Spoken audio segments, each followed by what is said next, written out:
icyambere iyo umuntu akijijwe gukizwa bisobanura ko uyu muntu arahakuwe hari n'ahandi ashyizwe ubundi mu buryo bwumvikana tuvukira mu biganza byanduye bihumanye nukuvuga rero iyo umuntu avuze ngo yatuye Yesu nk'umwami n'umukiza arakijijwe avuye muri bya biganza byanduye agiye mu biganza byera byose byambaho bamara nk'amasaha 7 bari kunyirukanaho abadayimoni kandi ari inzara rero tukagira umugisha wo mu gakiza Imana ikavugana natwe ariko kugira ngo dutere intambwe tugera aho tugera ndibaza ni umuvumo ni karande ni ukudakora ibyo byo biterwa n'iki ni bya byishimo ni ya mahoro wa mugore urwaye amahoro yanze ugiyemo ibitotsi ya modoka utwota arwaye mu nda bya bigo ubonye ukabiga nta ndwara ufite niwo mugisha Imana yatanze ariko waturutse mu bidafatika igikomeye si bifatika igikomeye ni ibidafatika byaye bifatika biguheshamo amahoro icyo nicyo gikomeye cyane.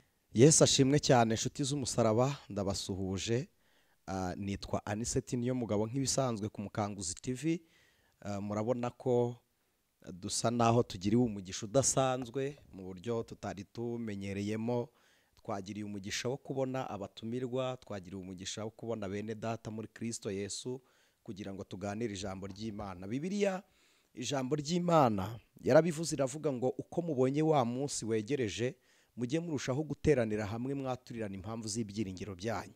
Niyo mpamvu twararitse bene data ku Mukanguzi TV kugira ngo ijwi ryo gukangura umwanya uruhande n'undi nawe unyure kurwuriho hanyuma twese tuvuze ikondera abana b'ubugingo babe maso kugira ku gihe cyo kuvuga kwijwi ry'impanda. Imana ibaha umugisha. Dushimiye rero buri muntu wese ugize umugisha wo kubana natwe kandi dushimiye Imana ikuraritse kugira ngo tubane mu mwanya w'ijambo ry'Imana. Dushimiye umuntu wakoze subscribe kugira ngo ijambo ry'Imana rijye rikugeraho. Turagushimiye nawe wanze kwihererana ijambo ry'Imana ngo uryisangize wenyine ugasharinga no ku bandi. Kandi dushimiye nawe utwandikira muri comment utwereka kunyurwa bigaragaza ko tutabibye kukara ahubwo wabaye ubutaka bwiza bwakira ijambo ry'Imana.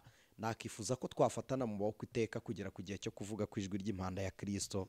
Imana ibaha umugisha. Rero mbere yuko nakira abatumirwa nubwo mubona ari abatumirwa ariko nabasangwa kandi uru rugo rwa data harimo imbehe buri muntu akoramo akayora ibingana n'inzara afite kuko Imana igiduhaza. Rero mbere yuko batwibwira amazina ibumoso bwanjye murahabona umugabo ukeye w'inzobe reka tumusabe adufashe gusenga nitumara gusenga nibwo turi bubibwire byejejwe. Kristo Yesu abaha umugisha kandi mubane natwe maso Imana ibaha umugisha.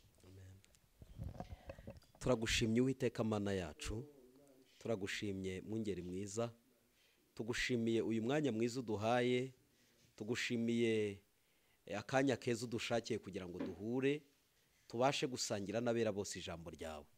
Tugushimiye ko akagahu duhaye ari agahe kadasanzwe nagahe washatse kugira ngo imitima yacu ikanguke. Ku Mukanguzi TV baradukurikiye muri uyu mwanya unyemerere mwami ufatanye n'abera bose kugira ngo iri jambo tugiye gusangira rizane impinduka ndetse no kumenya. Iyo umuntu yamenye haza impinduka. Ndagushimiye ko uyu mwanya tugiye kuganira mukomeza kudufasha kuva dutangiye kugera ku musozo. Mwuka wera w'Imana atuyobore muri byose kandi aduhishurire ibyo tutabasha kumenya mu buryo bwose mu izina rya Kristo Yesu. Amen. Imana ibaha umugisha muri hangana nze kubafasha mikoro mutaza kumera nk'abifasha ameza mugiye kurya. Uru rugo rurimwo abanyembaraga dufite ibizigira. Yesu abaha umugisha. Hanyuma iburyo bwanjye muri kumwe na mwene data mukunda gukurikirana kenshi henshi hatandukanye ntaza kumuvugira nkibagirwa naho yagiye kandi nawe yashobora kuvuga akavuga n'ahandi. Imana ibaha umugisha. Reka tumuhe umwanya ijambo Kristo yararimuhaye hanyuma akore mu nganzo namwe mumvireho. Tuguhaye ikaze inshuti y'umusaraba. Urakoze cyane. Imana iguha umugisha. Nishimiye kubana n'abantu bakurikira Umukanguzi TV. Ni umugisha kubana nabo, ni umugisha kwicarana namwe, ni umugisha kubona amahirwe kwamaza ubutumwa bwiza bwa Yesu. Cyane ko abantu babizi ko ubutumwa bwiza ari Yesu. Yesu niwe nkuru nziza no ugomba kwamamara, niwe gospel, niwe butumwa ugomba kumvikana. Ndabishimiye. Nitwa Ndamukunda Patrick. tubana henshi nuko yabivuze abakurikiye amachannels dukunda kubishyira kujya ahantu hatandukanye ko kandi tubana ku Mubwiriza TV ni channel yamamaza ubutumwa bwiza bwa Yesu tubanaho ndizera ko mwagiye mugubwa neza bagiye bajya muri rwo kwikurikira nishimiye kuba ku Mukanguzi rero ndi umugabo ushima Kristo ndi umupapa mfite umugore n'abana yego ndabishimiye natwe turakwishimiye kandi kaze rihoraho amen ndamukunda Patrick ni umunyamakuru kuri radio ya ADPR yitwa Life Radio dukunda kubana mu kiganiro kiba kuwa kane bita nsobanurira no mu gicumbi cy'umwuka wera mu kiganiro gikorwa kuwa kabiri Imana igibaho umugisha utabikurikirana kuri radio abikura ku Mubwiriza TV nkuko babwiye ni channel acishaho ubutumwa bwiza kandi nanone tugize umugisha wo kubana na mwene data ni umushumba ariko kandi nababwiye ntaza kumuvuga ngasiga ibigwi bye burya intore niyivuga ntabwo ari yavuzwe kandi kuvugwa ko umugabo nibikorwa azaba ashinze kuvuga ku izina rye Imana ibaha umugisha reka tumuhe umwanya tumwakire abibwire Yesu abaha umugisha urakoze cyane Anicet Imana iguha umugisha abadukurikiye kugira ngo batumenye ni byiza nari maze gusenga ngewe nitwa Reverend Pasteur Ndorimana Edouard nyoboye itorero hano ku Kimironko ryitwa Bethlehem muri ubwo buryo hari abashobora kuba badukurikiye banzi hari n'abatanzi dufite channel yacu yitwa Duhumurizanye TV dufite no kuba tuvuga ubutumwa kuri televiziyo yitwa Goodrich ntekereza ko hari abashobora kuba banzi aho hose muri ubwo buryo rero nishimiye kubana namwe by'umwihariko Anicet ndagukunda iyo ndi kumwe nawe mba numva tumeze nk'aba cyagihe Yohana na Petero na Yesu ubajyaga bica ngushimire ko wampuje na ndamukunda ni ndamukunda nyine izina ryawe ndirifite igisobanuro kirekire nubwira umuntu ngo ndamukunda niko nitwa niba atagukunda ntakakuvune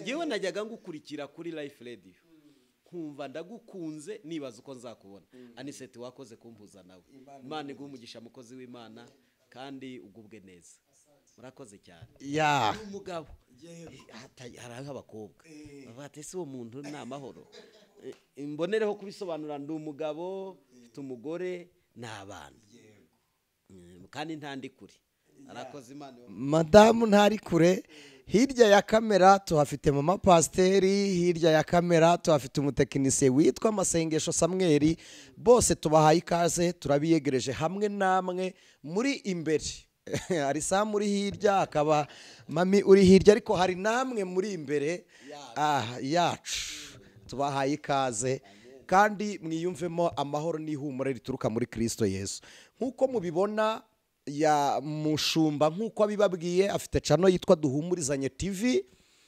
nubona uburyo bwo kugira umugisha ukumva urahamagawe ukagira ishyaka ryo kujya ku macano zikureba ubutumwa bwiza uzibuke Duhumurizanye TV cyangwa se Mubwiriza kwa Patrick kugira ngo dusangire ijambo ry'Imana dutangatange mwuka byaramwe dufatane mu biganza kuko Yesu yaravuze ngo ntihatume umwe bagenda ari babiri kugira ngo umwe nagwa undi azabyutsa undi Imana ibaha umugisha ndagira ngo tuganire ku ijambo ry'Imana nkuko musanzwe mumenyereye nta kindi kitugenza n'ubutumwa bwiza dufite insanganyamatsiko iri mu rwandiko Paulo yandikiye aba Efeso ni igice cyaho cya kabiri plutôt cya gatandatu ni igice cya gatandatu umurongo wa 18 abantu bagenda bagira confusion ntago twashimwe kubwiriza gusa nkuko musanzwe mubizi ahubwo twungurana ibitekerezo uko Anicet abizi bihure n'ibya Patrick uko Patrick abizi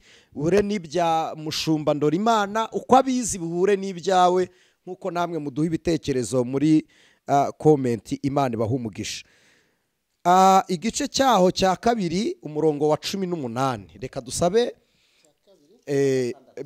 igice cya gatandatu Abefeso 18 reka dusabe Patrick ahadusomere haravuze ati musengeshe umwuka iteka mu bigo bwose bwo gusenga no kwinginga kandi kubw'ibyo mugume rwose kuba maso musabire abera bose amen Imana ibaha umugisha hari ubutumwa bwiza bwanditswe na Yohana igice cyaho cya kane, igice cya kane purito igice cya 24, sinzi impamvu birimo bimbana bityo, ahari nishyushye umuntu afite umunezero. Igice cya 24 mu butumwa bwiza bwanditswe ahubwo ni igice cya kane, habaye ikira mu gice cya kane Yohana umurongo wa 24. Reka mpasome igice cya kane Yohana umurongo wa 24. Havuze hati Imana ni umwuka, n'abayisenga bakwiriye kuyisengera mu mwuka no mu kuri. Mwakire neza iri jambo ku bwa Kristo Yesu. Bwa mbere ndagira ngo tuganire ku ijambo gusengesha umwuka, umwuka wera. Ariko mbere yo kugera ku ijambo gusengesha umwuka, ubundi gusenga ni iki? Gusenga ni iki? Reka duhere kwa Mushumba. Mu magambo asa naho yenda gusobanura gusenga, gusenga ni igikorwa kiduhuza n'Imana, ariko kandi kituzanira gusabana n'Imana.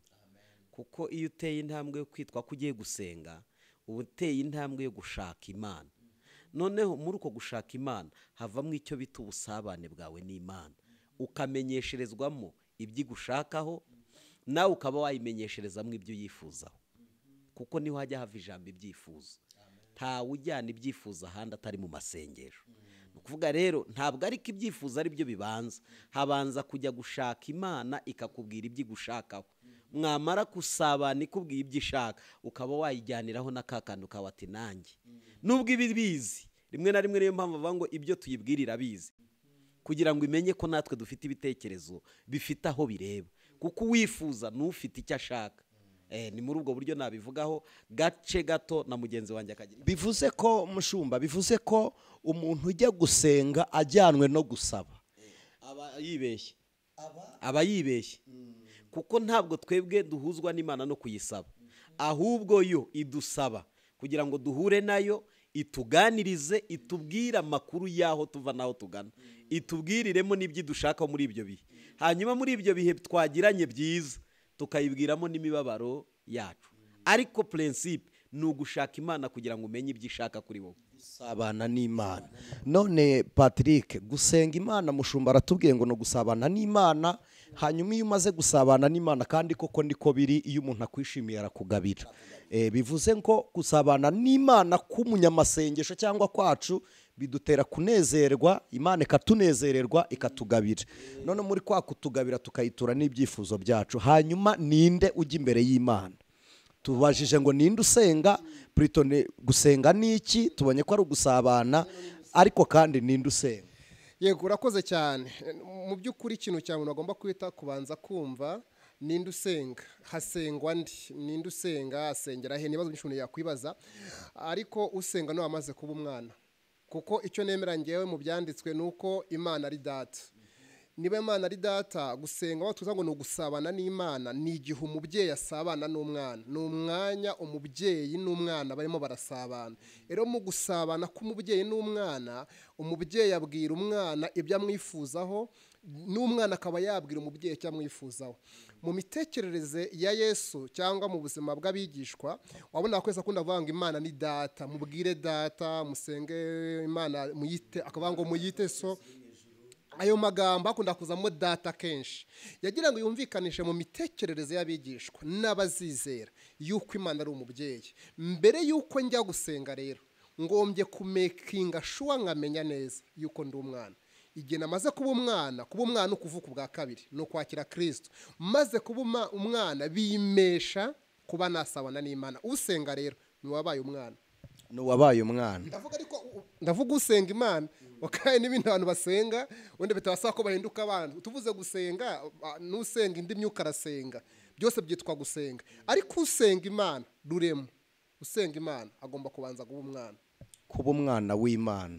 Hanyuma akabona gusenga. Nyakubahwa Mushumba ne. Kongeraho ku cyaravuze, buriya nubwo basenga n'iyo myuka yindi, nayigira amahame. Nayigusaba kubanza kwihuza nayo. Ntabwo nabyo byoroha, kuko iyo uvuze ngo ugiye ntidushaka no kwirirwa tuzivuga, ariko abazinyuzemo barabizi.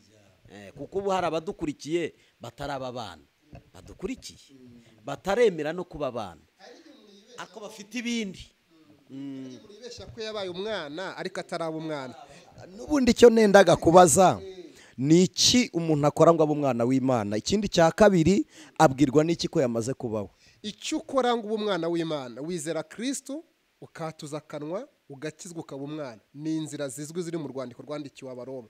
Ni ukwiza wumva ubutumwa bwiza, wamara kumva ubutumwa bwiza ukabwakira, wamara kubwakira ukabwemera mu mutima. Hari ukwizera kumenya, hari ukumenya amakuru y'Imana, wamara kuyamenya ukayakira, wamara kuyakira ukayatura. Iyo umaze kuyatura icyo wamenye kiguhesha kuba umwana w'Imana. Ukatura ya makuru wamenye, watura icyo wamenye. Kwatura ni iki? Ni ukuvuga ibyo wiza, ni ukuvuga ibyo wemera, ni uguhamya, ni ukuvuga ibyo, ni uguhamya ibyo wamenye wemeye.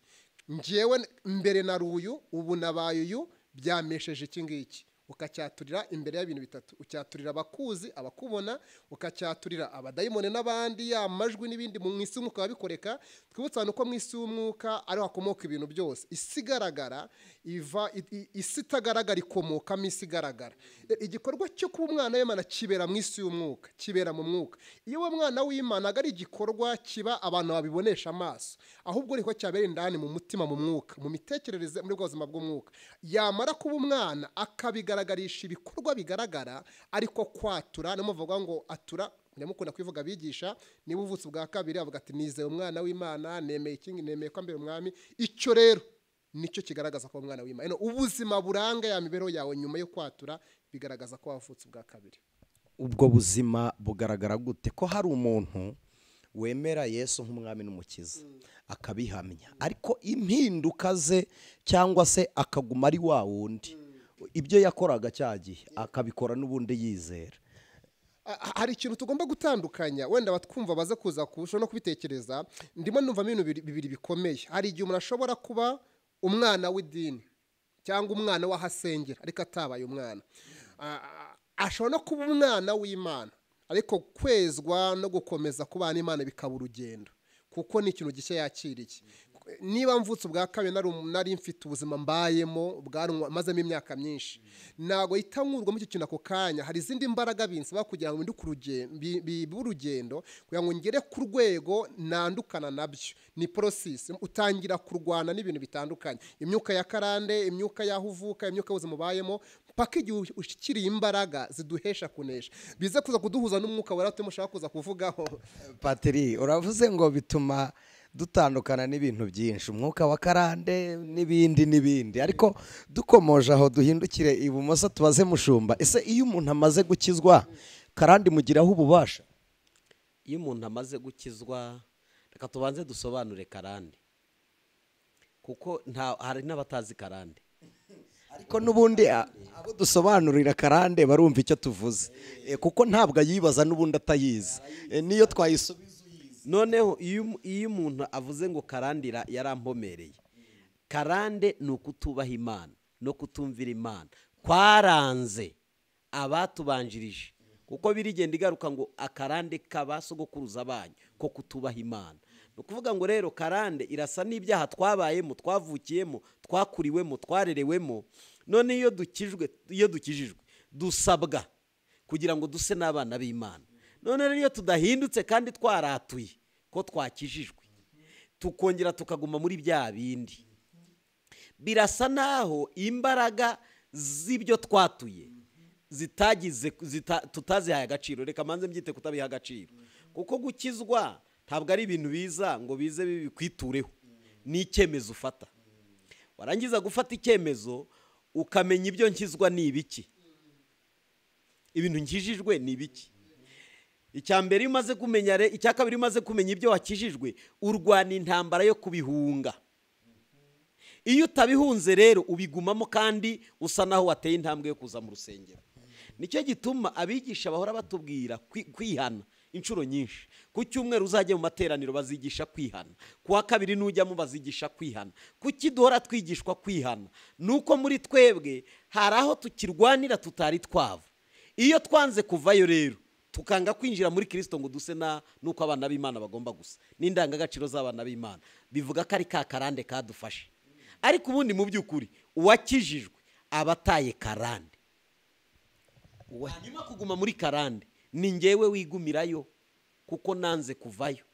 Ariko Yesu we yarampamagaye ngo va muri karande y'ibyaha, va muri karande y'iwanyu, va muri karande y'abasogokuruza, kuko iyo wigisha cyangwa wigishwa barabivuga, ibyaha byaranze basogokuruza, baraguza, baterekera, basambana, biba, baroga, bakora ibintu byinshi. Ibyo wajya kugenzura ugasanga koko niho iwanyu mwavukiye, niho mwakuriye. Barakubwira rero ngo vayo.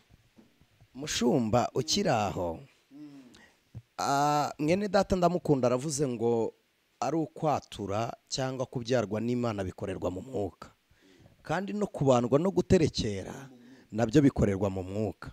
Umuntu yagira uruhare rwo gusura uyu mwuka we kugira ngo yikureyo n'ubundi mu gikorwa cy'umwuka akimara kwizera, cyangwa bisabwa ko yahura n'umuntu wateye indi ntambwe ku rwego rurenze urwe mu buryo bwo kwizera?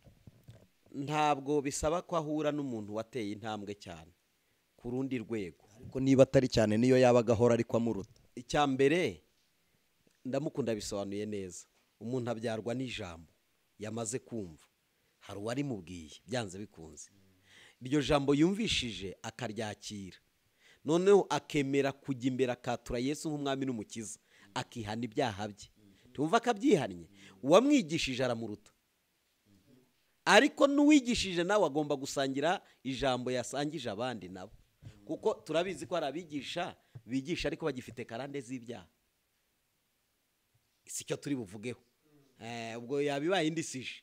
Ariko turabizi ko hari abigisha basambana, biba, bakora ibyaha ariko batwaye ijambo ry'Imana, kandi bakaba ibikoresho bikiza abandi. Ariko iyo topic tuyireke. Ariko ni ugusengesha umwuka wera, kuko hari abigisha benshi badukurikira, hari ababwirizabutumwa benshi badukurikira, nawe ashobora kuba akeneye umuti.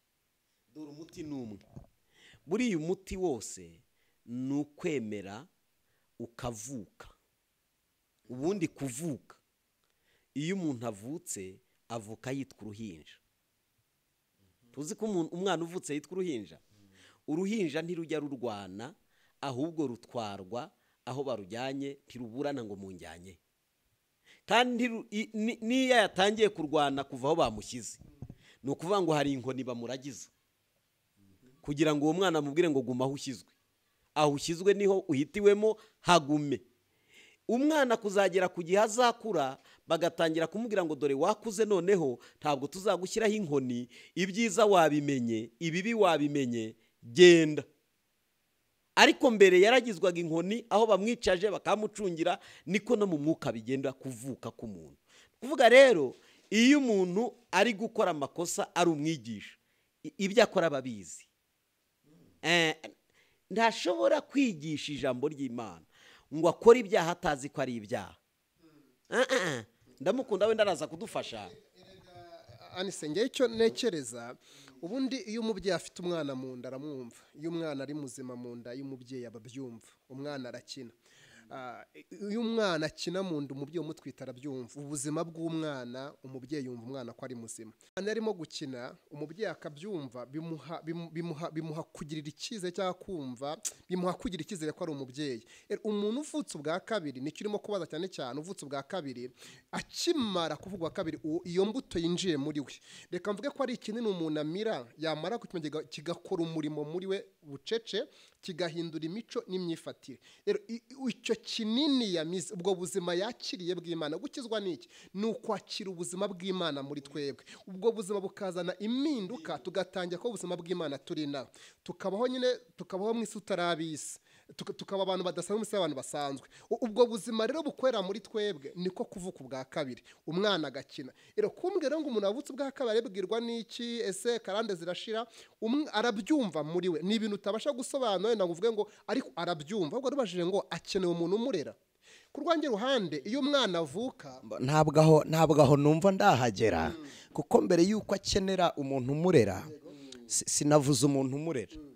Hari ahantu tutari buze kumvikana, cyangwa tutari bumve kimwe. Ikintu nshaka kubaza, ndabaza nti umuntu iyo avutse ubwa kabiri, nta mirimo yindi ya karande yongera kumukurikira umwanya we wo kwizera no guhamya ibyo yizeye, atandukanira nawe aho akimara kwizera? okay acyatura urimo kuvuga ngo ahita atandukana karande nge ndavuga ngo hoya ahubwo bibura urugendo bite nuko agenda asatira kwegera Imana kubera ikirere adatandukana nayo. uzi cyari cyo nuko gukizwa watura rimwe ariko kunesha no gukomeza gukomera mu Mana n'urugendo duhora twezwa buri munsi. Point cyawo marabwiye ngo iyo umuntu ageze muri Kristo abaye ikindi kiremwa gishya. Aravuga ngo ibyakera babishize byose abindutse bishya. Abwo ikibazo umuntu yakwibaza ibishira ni ibiki? Ibishya waki nibyo wakira ni ibiki? Ni ibiki bishira? Ni ibiki nakira? Icyo nakira ni ubuzima bw'Imana mu ngene ndavuga nangira kwakira. Ibyakera bishira ni rwa rugendo rw'ibyakarandi ya mitekerereze ya myumvire bimwe by'iwacu bigenda bicika rege bitewe naho nsigaye nuye. Aho nuye nago bifite imbaraga zo kuhagera ariko nshobora guhura na bigenda gize intege nke nategereye Imana cyangwa nasoso ngomba kuba. Igihe navuye i Gosheni nkava mu gace twa Gosheni gatuyemo abana b'Imana nkava ahantu hari ubuzima bw'Imana yaneretse karande ziri bumfata ariko ningumi Gosheni muri Kristo naho birihure nazo. None nyakuba mushumba dukurikije Bibiliya ifite imigisha igitanga ijambo ry'Imana. Imana iyo mvuga Bibiliya mba mvuze Imana nubwo harimwe amagambo ntabwo nemera ko yose ari ay'Imana ko harimo aya Elifazi harimo aya Mose n'ayandi cyakora ni ijambo ryera ryezwa nuko harimo ijambo ry'Imana. Icyo nshaka kuvuga ni iki, iyo ukurikiye Bibiliya itanga umugisha mu buryo butandukanye. Imana bwa mbere hari umugisha uboneka kuko umuntu yakoze, hari n'umugisha uboneka kuko umuntu yihannye. Umuririmbyi yaravuze ngo imigisha yo mu gakiza kubw'ubuntu narayihawe. Noneho kabiri hari n'imigisha umuntu ahabwa no gutanga icyacuma ari yigomorora imigisha yo mu ijuru. Hari n'abantu bazi ngo icyacumi cyari cy'abatambyi gusa ariko siko kuri kuko cyabayeho mbere y'abatambyi kuko Melikisedeki umwami w'i Salemu yabayeho abatambyi bataraza kandi na Yakobo arota urwego rumanuka n'iki yashyize ibuye aho aravuga ngo nanjye nzajya nguha icyacumi n'amategeko yari ataraza.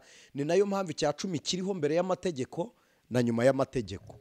Ubundi nuko kivuga mu cyacumi ubundi bakita kuramya Imana, nacyo ni umurimo wo kuramya yagiza.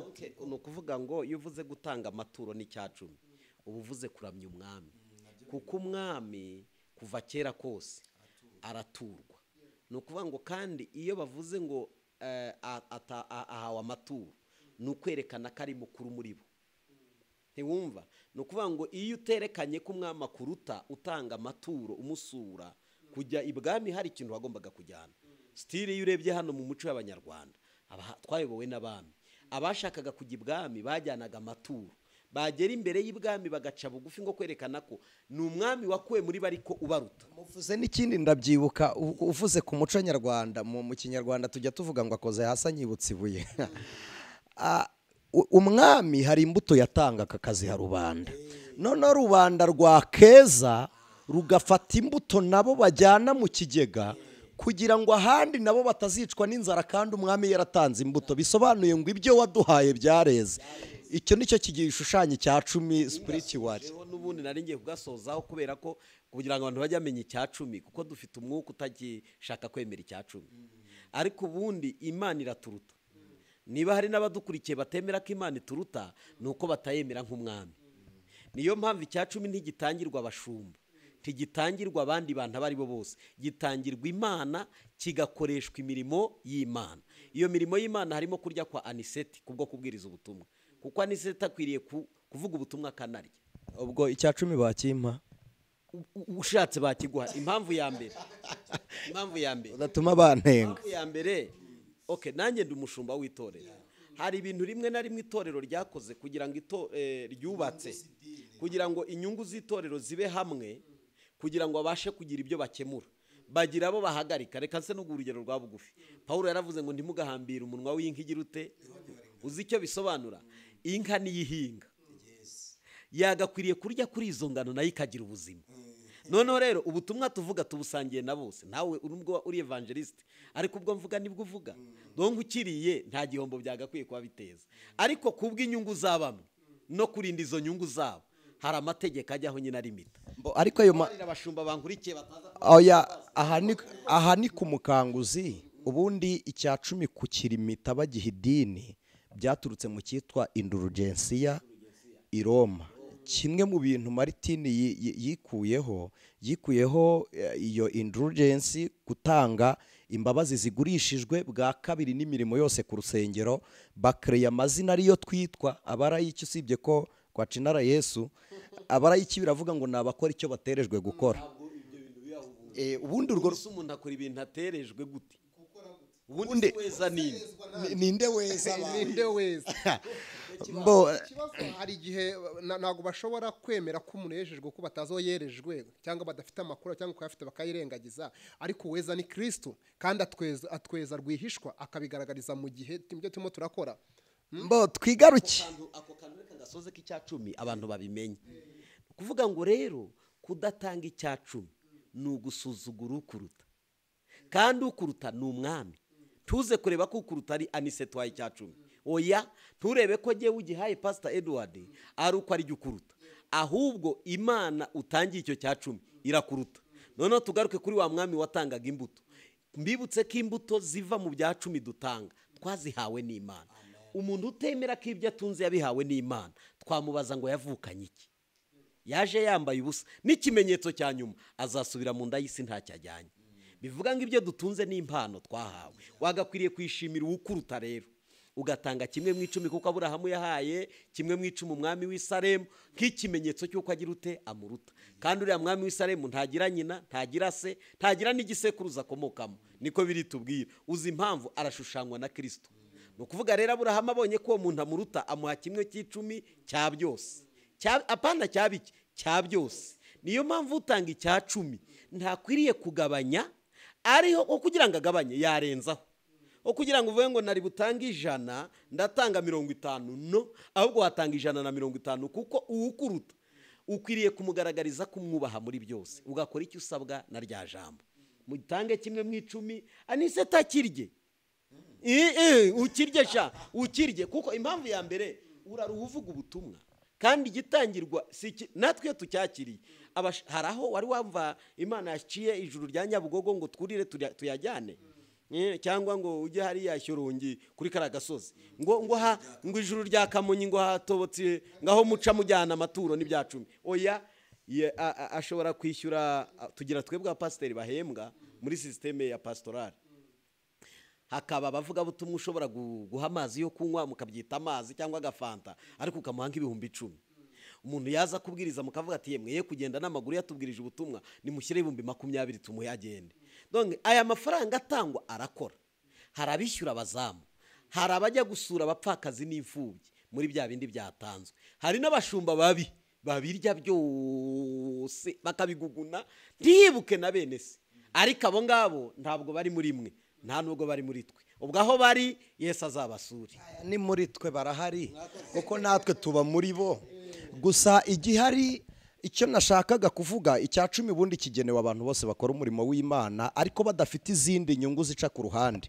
Umuntu werejwe gukora uwo murimo agahamagarirwa n'Imana gukora umurimo w'ivugabutumwa, kuko ukora uwo murimo atungwa nawo. Hari ubwo twanga kubibwiriza kuko gutanga icyacumi bakiduhaye ntibibahesha ubugingo, bibahesha amakamba, tukabyirengagiza kugira ngo bidasa n'umugayo kuri twe. Ariko ubwo bivuzwe namwe, Imana ibaha umugisha. Icyo nashakaga ari uwo mugisha umuntu abona akoreye. Hari n'umugisha duhabwa nuko twihannye. Niho twavugaga uwo mugisha duhabwa nuko twihannye ibyaha, kubw'ubuntu twarawuhawe. Icyo nashakaga gukomozaho ni iki: hari karande y'ubukene iba mu bantu. Umuntu akaba umukristo, twe byagiye bitubaho mushumba, dufitanye ubuhamya, icyo urakizi, tugashaka icyaha twihana tukakibura. N'umuntu yakurondora ukumva arakubeshyeye, kuko urabizi twabaga basoboye mu cyumba ngo afite abadayimoni kandi ari inzara. Ari inzara harimo abadayimoni cyane, toka uyu rwose arareba nk'urimo abadayimoni bose. Kigeze byambaho bamara nk'amasaha 7 bari kunyirukanaho abadayimoni kandi ari inzara. Rero tukagira umugisha wo mu gakiza, Imana ikavugana natwe, ariko kugira ngo dutere intambwe tugera aho tugera, ndibaza ni umuvumo, ni karande, ni ukudakora. Ibyo byo biterwa n'iki? Ndacyari kubaza. Icya mbere, iyo umuntu akijijwe gukizwa bisobanura ko uyu muntu arahakuwe hari n'ahandi ashyizwe. Ubundi mu buryo bwumvikana tuvukira mu biganza byanduye bihumanye. Ni ukuvuga rero iyo umuntu avuze ngo yatuye Yesu nk'umwami n'umukiza arakijijwe, avuye muri bya biganza byanduye agiye mu biganza byera. Kandi hari umwami w'ibiganza byanduye, hari n'umwami w'ibiganza byera. Kandi ucomotse mu biganza byanduye by'umwami nyine wanduye, ugiye mu biganza by'umwami wera. Biriya biganza ntibizatuza. Ibyo uvuyemo ugiye utangiye intambara daboro. Emera ko niba wakijijwe watuye Yesu umwami n'umukiza, wamaze gutangira intambara. Urirukanka ufite usanga ariko uvuyeho arakwirukankana nawe amasigamana, kuko arashaka ngo yongera kugarure. Abari butwara kimwe abantu bagereranya n'umugisha narimbajije. Noneho iyo rero burya hari umugisha wo kuba umuntu hano muri iyi si muri rusange, umugisha w'amaboko dusangira twese. Burya ubamo n'umugisha burya utari nawe. Kanga urugero rwa bugufi, uribuka Elisa ubwo Namani yamushyiraga amaturo yarayanze. Reka ari amaturo tuyagereranye n'umugisha wa Elisa yagombaga kwakira w'ibifatika bigaragara. Ariko sinzi impamvu Elisa yabyanze, kandi mu by'ukuri ntabwo byari bihumanye.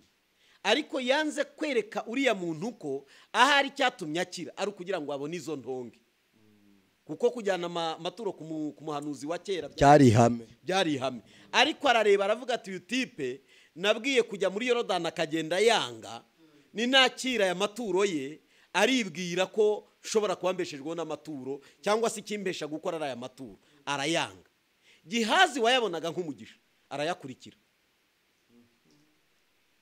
arirukanka. Elisa arabihakanye, Gihazi arakurikira, aravuga ati rero buriya databuja nubwo aguhakaniye, arongera aravuze ngo bizane.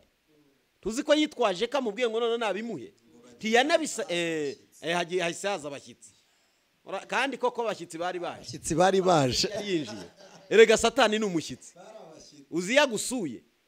Ubona hari abantu badukurikiye bagize umushyitsi bita Satani,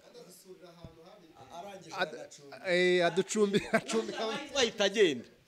Ugira amahirwe aramusura agahita asohoka. Burya u Rwanda n'ibikomera gusigiye, ariko arahagera agacumbika agasasa karyama. Nicyo rero abantu bibagirwa, nicyo nza kuvugaho. Gihazi arayasabye, arayakiriye. Nta nagenga atange raporo kwa Elisa, ahubwo Elisa umwuka w'Imana aramusanga, amubwira ko Gihazi yakurikiye bya bindi byasaga n'umugisha, ariko nyamara bitari umugisha. Murabizi ko yahise atwara bya bibembe byose byande bya Hamani, bya Namani nako. Murakoze cyane. Muri ubwo buryo rero ibi bintu biva mu maboko yacu, iyo bidakorewe mu maso y'Imana no mu ijambo ry'Imana, hari ibyo dusarura ariko bihumanye. Reka nkwibutse mvuga amagambo akomeye kuri kamera. Aya mazu yubakwa, hari abayubaka bayatangiye ibitambo by'amaraso. Ntabwo mvuze ko ayubakwa yose ariko bigende. Ibi bintu byitwa ko bigaragara ko bifatika. Hari ababitunze barisha abandi, hari ababitunze baragomye ku rwego rw'ikirenga, ku buryo nawe umutima umubwira ngo nubwo witwa kuguwe neza, ariko ibyo wakoze ntibizava mu maso yawe. Iyo arebye cya kintu twe tureba ko ari cyiza, ahita amaso amusubiza iyo yabikuye. Nzi abantu bagendera mu mamodoka meza bayaguriwe mu busambanyi.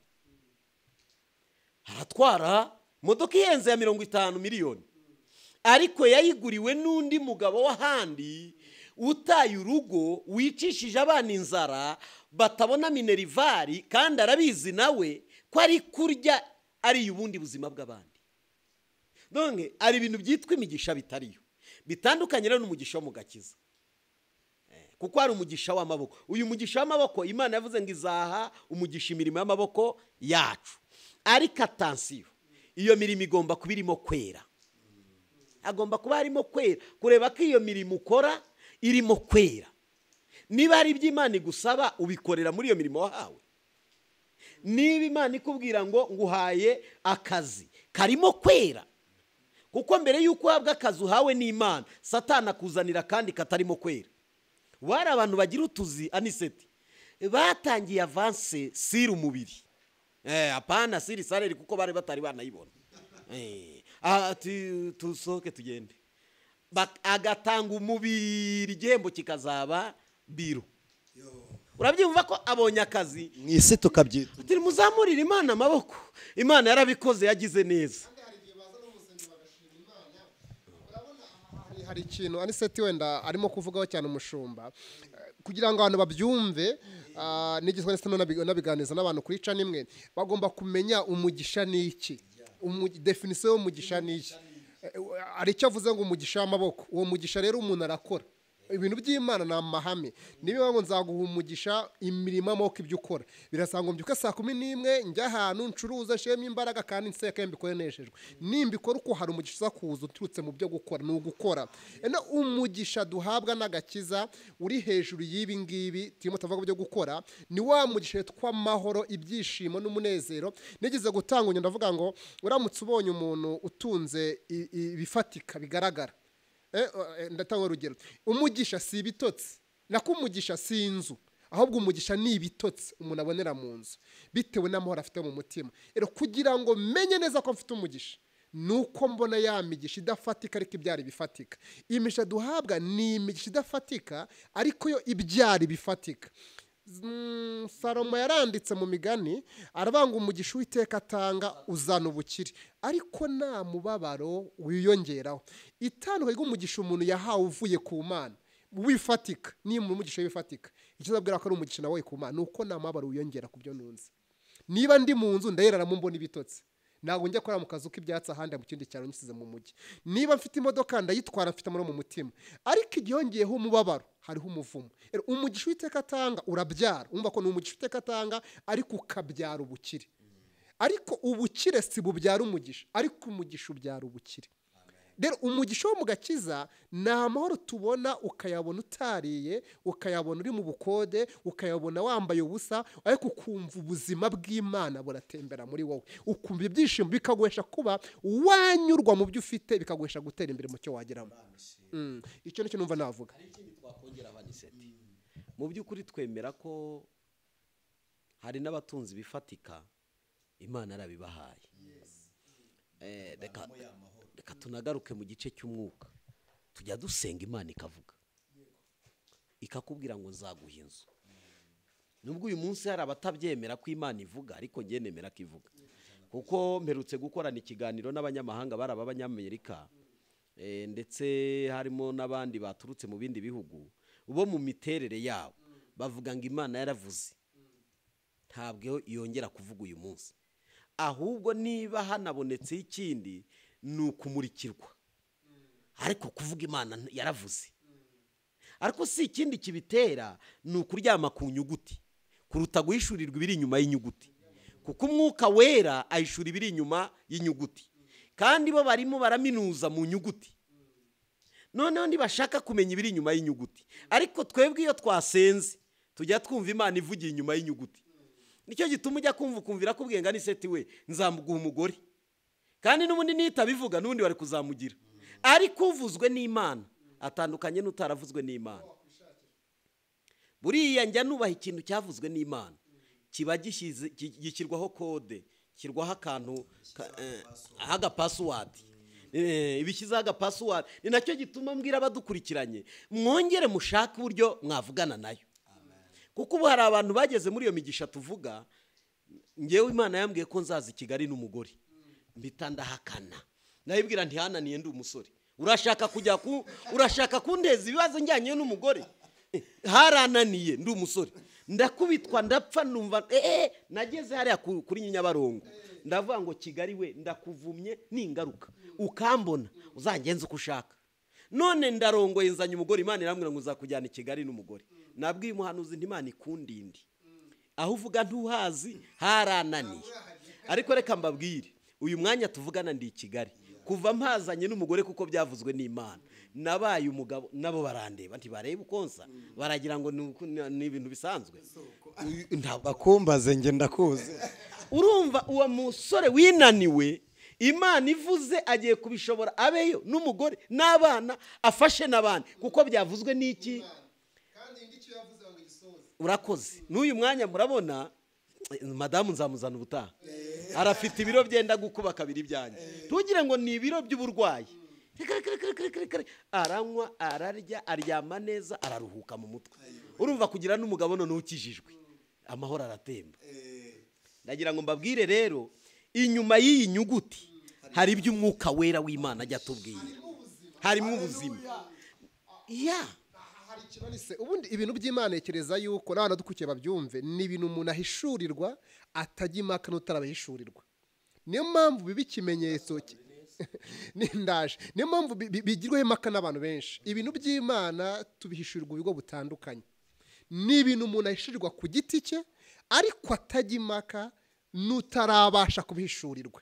Niyo mpamvu aricyo umushumba yavuga utwumva nabasha kucyumva, kuko imitekerereze ye, imyumvire, urwego, kandi arakijijwe n'umwana w'Imana, ariko ntago aragera ku rwego abasha kumva iyo mvugo umushumba arimo kuvuga, ntago abyumva, ntago abasha kubyakira. Ariko Imana iraturera tukagera ku rwego tubasha guhishurirwa ku rwego Imana yifuza. Bivuga ngo ni urwego rw'igihagararo cya Kristo. Imigisha duhabwa y'ibifatika ikigaragaza ko avuye ku Mana ni bya byishimo, ni ya mahoro, wa mugore urwaye amahoro, yanzu ugiyemo ibitotsi, ya modoka utwota arwaye mu nda, bya bigo ubonye ukabiga nta ndwara ufite, niwo mugisha Imana yatanze ariko waturutse mu bidafatika. Igikomeye si ibifatika, igikomeye ni ibidafatika byabyaye ibifatika biguheshamo amahoro. Icyo ni cyo gikomeye cyane. Igikomeye si ibifatika, ni bya bidafatika byabyaye amahoro. Ikintu narimbarije iri jambo, hari abantu bajya bakunda kubaza ngo kuki abantu baba bakene kandi ari abakristo. Reka n'iri jambo turivuge ko mu filozofike, ubundi nta muntu umenya ubukene bw'undi bitewe n'uko agaragara, ahubwo ubukene bw'umuntu bumenwa nawe we uzi icyo akeneye. Hari n'igihe ushobora kuvuga ngo uriya muntu ni umukene, icyo wita ko ari umukene ugasanga yarakigwije kuruta ibindi. Reka mvuge aka gakuru gatoya ntabarambiye. Kuba Lazaro yarabanye na Nyamutunzi, Nyamutunzi yari atunze imbere y'igihe Lazaro yari arwaye, ariko Lazaro yabaye umutunzi igihe Nyamutunzi yari yapfuye, kugeza ubwo Nyamutunzi watunze Lazaro adafite yifuje ngo ko Lazaro yakoza urutoki mu mazi ngo agatonyangiriza ku rurimi. Bivuze ngo icyo abantu bita ubutunzi sibwo butunzi. Hari abagabo babiri bigeze bicara muri resitora, umukire yarabanje mu ga coffee shop, umukire abanje kukicaramo, umukenaje yambaye ukuntu ahita abona wa mukire yicaye wenyine, aravuga ngo nta mpamvu yo ko nicara njyenyine, reka mwegere dusangire. Umukire abajene ko umukene amwegereye, ariko agakawa k'umukire bari bagatumije mbere gahita kaza, umukene nawe karaza, ariko umukene akanywa vuba, basoreza rimwe. Basoreje rimwe umukene ahita yishyura twa dukawa twombi. Umukire aratangara aramubwira uti kuki unyishyuriye kandi nkurusha amafaranga? Aramubwira ngo ndusha ubukire bwo mu mafaranga, ariko nanjye nkurusha ubwo mu mutima, kuko natekereje kukwishyurira ntakurusha ku mufuka, ariko wowe ukize ku mufuka ariko umutima uri umukene. Rero tubwire abantu badukurikiye ko umuntu ashobora gukira mu byo afite ariko mu mutima akaba ari umukene, bituma no gusenga kwe kwakirwa imbere y'Imana bigorana. Tugera ku gice kindi cya kabiri kugira ngo twerekere hafi no ku musozo, ariko icyo kintu gisobanuke neza, ubundi igisubizo kirambuye neza. Nta mukene ubaho muri Kristo, kuko ubutunzi nyabwo ni Kristo. Hanyuma ibindi byose ni ibintu Imana iduha, oye sininyongera, ibiguhera kugira ngo ubikoreremwe abandi. Ubundi ni iby'abandi. Donc tubwira ababitunze batunze ibintu bitari ibyabo. None Imana bimuhereye kugira ngo abikigega kibikira abandi. Ntabwo ikigega cyakirata kuri ariya matiyo atanga amazi, kuko cyo gishinzwe kubika amazi, ariko nayo amatiyo akayajyana, yaboreramo akananuka. Ahubwo kuba rero ubutunzi nyabwo twabuhereye kugira ngo bukorere Imana mu bandi. Donc uyu mwanya amafaranga mfite saa yanjye, ni amafaranga ngomba gukoreshereza mu bandi. Umwana utiga nkamurihira, imfubyi yabuze aho irara nkayigaburira nkayiryamisha, umukene udafite atuye nkamwubakira, umuntu wabuze ishuri nkamwirihira ishuri. Ubutunzi mfite ni ibintu Imana yambaye kugira ngo mbikoreremo abandi. Ni nacyo gituma iyo upfuye bakujyana mu metero zingana n'iz'umukene, mwirimbi, nibashaka bakujyane muri Saneza, hose ni mu kuzimu, hose ni mu gitaka. Wese yitwa umurambo dutange message aniseti. Dugira abantu badukurikira mu ivugabutumwa benshi n'ubu baradukurikiye, ariko ngira agahinda k'abantu batunze ibintu bisi byabo. Ni nayo mpamvu buri gihe cyose hari igihe umbwira ngo kano kantu ko ngakeneye, pita numva mbonye umuntu uza gukorera muri bya bindi Imana yambaye. Ngewe njya ngira n'agahinda nkumva hari igihe mbura n'umuntu nkumva paswe kumuha atanansabye, nkabwira nti ndumva umutima mnyemeje, nkumva iyo mbikoze ndaruhutse awi, kuko hari ikintu ntanze kitari icyanjye. Abantu badukurikira bitwa ko bakijijwe bige gukoresha ibyo bahawe kubikoreshereza abandi. Nitwitagenda bityo umuntu n'umutindi kabone naho yagira ibingana na Kigali yose. Imana yabibwiye abirawodokiya, yarababwiye ngo muzi ko mutunze nyamara muri abatindi bo kubabarira. Umuririmbyi yarongera aravuga ngo ibyo ntunze nanjye ubwanjye niby'uwo mucunguzi, ibyo ntunze nanjye ubwanjye niby'uwo mucunguzi. Alice, ubundi gukorera Imana ni iki? Kwizera uwo yatumye. Nicyo ni igisubizo Yesu yavuze, ni ukwizera uwo yatumye. Ariko sawa biranye ko umushumba yavuze, gukorera Imana ni ugukorera umuntu. Ubundi kuba umukozi w'Imana ni ukuba umugaragu w'abandi. Yego, ni ugukorera umuntu. Igihe ngize umuntu, ngize ikintu nkorera umuntu, nakoreye Imana, kuko umuntu ari mu ishusho y'Imana. Biravuga ngo ntago mwakunda Imana mutarabasha kurebesha amaso, mutakunda abo muri kumwe. Ikintu cyose nakora gifitiye umumaro umuntu, umutima w'umuntu umwe wakwishima ku bwanjye, umutima w'Imana uranezerwa. Reka mbabwire, muzi buri Imana kuntu ari urukundo. Buri Imana nta handi hantu ipimira urukundo tuyikunda, uburyo dutangamo. Ni ukuvuga ngo ibyo yaduhaye n'uburyo dutangamo ni igipimo gipima urukundo dukunda Imana. Ni ukuvuga ngo iyi Imana ishaka ko kumenya kuyikunda iraguha, yamara kuguha ikazareba uburyo nawe utangamo. Ni ukuvuga ngo nta muntu n'umwe wambwira ngo akunda Imana, kuko urukundo ukunda Imana rungana n'uburyo witangira Imana. Birantangaza n'uyu munsi kuba abakozi b'Imana dukorera Imana tukabura kamera zo gukoresha. Bijya bintangaza ukabona views ibihumbi 2 ngo haleluya ngo Imana igumugisha ngo wankoze ku mutima. Twabuze kamera, twabuze mikrofone, dusigaye tugira izasamye. Ibintu ntabwo njya byumva. Reka nkubwire, nyabuneka umumba amahoro mwitonde iki kintu ngivuge kuko birababaje. Niba uyu mwanya abavuga butumwa murekura umwuka amasaha 3 mukambara amakote yashaje muvuga ubutumwa, nta gihembo muzahabwa ku kwezi. Abadukurikira akabatagura kamera. Reka mbone no gushimira umukristo umwe aherutse gukora surprise kuri jye. Nakoze fundraising, yari ifite amafaranga make $2,000,000 n'ibihumbi nka 300. Noneho araceceka, abandi batangira gukora, ariko we ageze hagati arambwira ati ese aba bari mu biki? Nibari muri fundraising turashaka kamera. Arambwira ati ntitwakabahagaritse nabo reka bakorera umugisha, ariko utwo dufaranga ndadutangira rimwe ngewe. Arambwira wabahagarika bakomeza nabo bakagabana umugisha, ngewe numvishije wose mwufashe izo $2,300 ndazitanga ndumwe. Mbwira abandi ntiyemwe tubonye umucunguzi. Bamwe barahagarara ntibongera gukora. Umve ubuswa, reka mbyite ubuswa. Kandi nituvuga ubuswa ntibakajye bumva ko dutukanye. Niba utazi ko gukorera Imana ari ugufata mu byo utunze ngo unezeze abantu, cyangwa se uhagarare mu cyuho cy'icyabuze kibasha gukorera Imana muri benshi, turagira urukundo rw'Imana. Nubwo wampa views 1,000 ukajya umbwira ngo nsigaye mbona bashyiraho n'utubizu dutukura tw'iminwa, bagashyiraho n'udupfunsi, turakwemera. Kwemerana hakwiriye kuba ibikorwa bishyigikira bya bikorwa dukora, kugira ngo abantu tubashe kugera ku gipimo Imana yashatse ko abantu bageraho. Kuko umunsi twabuze ibikoresho tuzicara. Umunsi twabuze ibikoresho tuzicara. Ndagira ngo mbabwire, nshobora gukora ikiganiro nakodesheje kamera, nkatanga 10,000 cyangwa 20 ngakodesha kamera, nkatanga ikiganiro umuntu agahezagirwa akakira ubuzima, akava mu rupfu akabona ubuzima.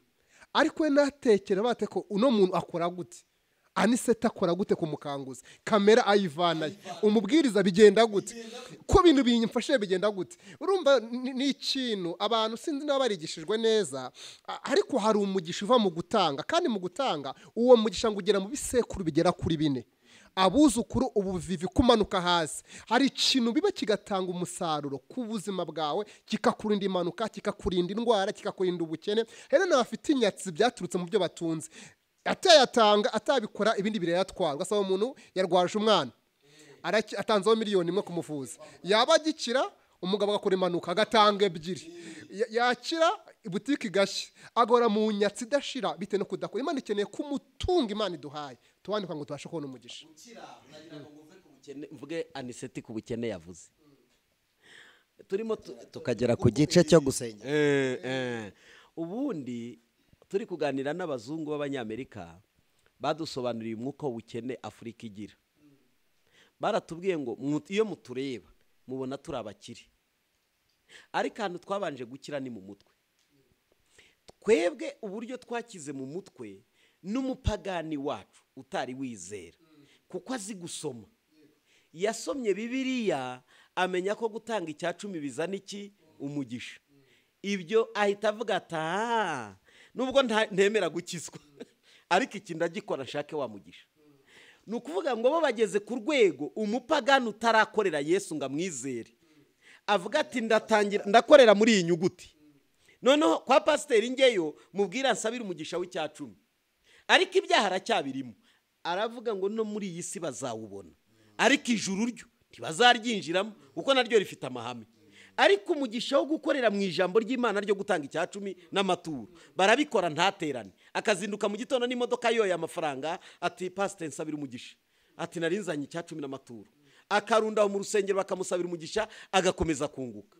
Nukuvuga ngo iterambere ry'ibifatika ari burigire, ariko umunsi azapfa Imana izamubwira ngo ari icyo umbaza, ibyo hano yasi nabiguhaye warabihawe. None dufite abizera bemeye gukizwa ariko batemera gukora, bagira batya. Kandi yewe ndabyemera, ngende umunyamwuka mukanya nakerekwa. Ariko ikibazo tugira abo bantu badashaka kugira icyo barekura. Dore rero principe yo kugira ngo utunge no kwemera gutanga. Imana ibonye ko abapagani bagwiriye n'abarimbuka bazagwira, ibona ko amategeko itazabacungura, itanga Kristo nk'impano kugira ngo uzamwizera wese aherwe ubugingo muri we. Itanga umwe. None reba abagabo yungutse bari kuri kamera uko bangana, abadukurikiye bo nabandi mukanye ejo muzamubona ari 3,000. Mwumva abo bantu yungutse yatanze umwe gusa wenyine. Rero kugira ngo umuntu ahirwe mu cyitwa gutera imbere, agomba kugira ibiganza birekuye kurekura. Tutavuze ubutumwa twakunguka abizera, nukuvuga ngo natwe turarekura ijambo ry'Imana tukunguka abakizwa. Mbonere kubwira aba bantu badukurikiye, ngewe ngusabiye bakugurire kamera. Ufite umubwiriza TV, niba bakunda Imana nibagure kamera, kuko tuganira mbere mwambwiye ngo nta kamera zihari. Ndisi ntabwo bishoboka, nukuri ntabwo nshobora kubigira. Reka nanabibabwire, niba bakunda Imana pana mwebwe bagakunda ubutumwa bubacamo, iri jambo ryo kuvuga ngo mwabuze ibikoresho iragatsindwa. Ni nko kuvuga ngo abakristo buzuye mu muhanda ngo babuze basengera, bashatse inzimwe muzo batunze bakayisengeramo bagakuramo ibyumba. Niba hari umuntu ufite umutima ukunda Imana, nasenye ibyumba birimo ajye gukodesha, avuga ati ndayibahaye ngiye mu icumbi, Imana ninanirwa kuri inkuramo inzajya nyibwira ngo nge naguhaye ahubwo, noneho usigare wishyuza Imana. Tubura umuntu nibuze umwe uvuga ngo iyo ni miliyoni zingahe. Kandi ubona ntimureba kuri hano kuri TV kuntu bameze, harimo abantu shaba bafite konte ziriho amafaranga babakunda, ariko umutima umubwira ngo kuramo, niyuje arawutokesha kwa cinara Yesu. Naye hashe bigoye, kuko Satani kukubwira ngo yarakugoye, none ukibagirwa ko aho wagorewe hari abandi bahagorewe ntacyo bahaboneye, ariko we nubwo wayabonye uvunitse warayabonye. Shimira iyo Mana yagucira iyo nzira. Hari n'abatekereza ko ari ubwenge, hari abaturusha ubwenge babuze baburaniwe. None utekereza icyo kintu ukorera Imana. Nigeze nabisaba ko baguhe kamera. twumvikane icyo kintu oya rero tujye tuvugisha ukuri yewe niyo ndi mu rusengero sinzi kubeshya ndababwira nti iki kintu kirakenewe sindi bubwiriza ariko murashaka ko mbwiriza ibiki aho nahereye mvuga ubu unona badusohoye mu rusengero mwavuga ngo twarimo tubwiriza birakwiriye ko tuvuga ukuri kw'ijambo ry'Imana nta marangamutima tukabwizanya ukuri. Anicet ukeneye kamera ndabizi ukeneye kamera ngewe uyu mwanya ndashima Imana ko twayibonye ariko aba bakristo badukurikira ni babagurira ibikoresho mukorera Imana umutima ugira gukorera Imana uzongera kuryama ngira ngo uzajya unayiraraho ni uyu si nguyu ijoro azagera arabagaburira umva azagera atagusenga abasengeri abyuke oya simuzi nitwabanye ubuzima bwe nagira igikoresho igaburo bazarihabwa no ku masaha atariyo bazajya babyuka barisanga none uyu mwanya aravuga hakabura umwikiriza ariko ibiganza biva ngo twakozweho bihora birambuye ibyo biganza byerekana ko bumvisha ariko ntibumvira nicyo bisobanura banshimisha iminwa ariko imitima ikambahe niki Imana ahoraga irega Abisirayeli donc ibikorwa bikwiriye gukorwa biragaragara ariko ababikora ni bande ababishyigikiye ni bande bakabura nagiraga umukristo najyaga mbwiriza nkunda kubwiriza ngafashwa cyane n'ubu nirinze Imana imfashe taza kuza kwangiza noneho nkabwiriza agahita avuga ngo pasiteri we bambwirire kamubwira nti ni wowe mperaho wowe uvuga ngo bambwirire ni we ndaheraho kuko wowe uvuga ngo bambwirire iri jambo ntirizakugiraho imbaraga kuko ntiwarigize iryawe